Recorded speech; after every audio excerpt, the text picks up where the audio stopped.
In what ways does your media product use, develop or challenge forms and conventions of real media products? Conventions are essential to making a successful magazine, as they are used to affirm a relationship with audiences who are used to certain conventions. However, if you break conventions in a stylistic and interesting way, it can be very exciting for the audience. For inspiration for my magazine front cover, I looked at Q magazine front cover, Q and NME contents page and Q articles.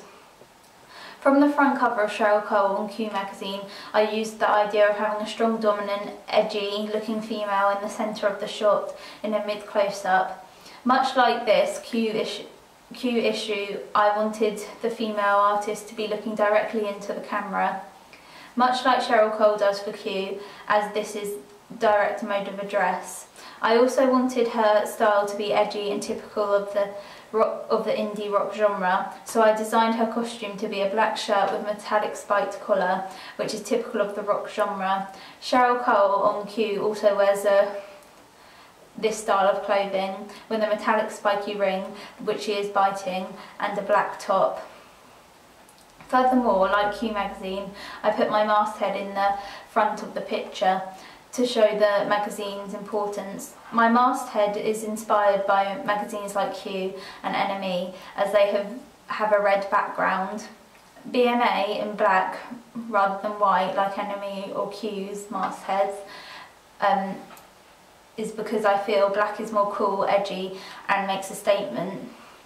I also decided to have a banner at the top of my magazine similar to Q magazine that makes a bold statement. I chose to have the statement, the UK's best indie magazine, as it will entice my audience to buy my magazine.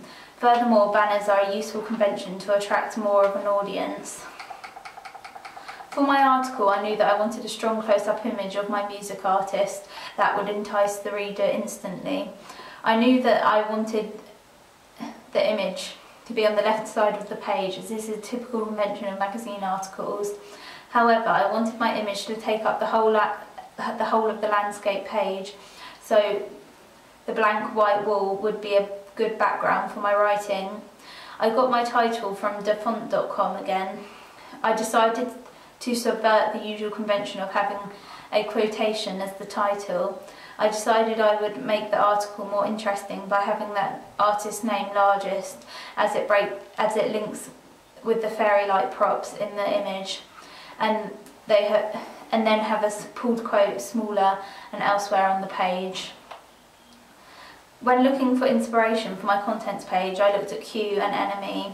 For this research, I realised that I definitely wanted my contents page to be a collage of photos of different music artists that would be featured in my magazine.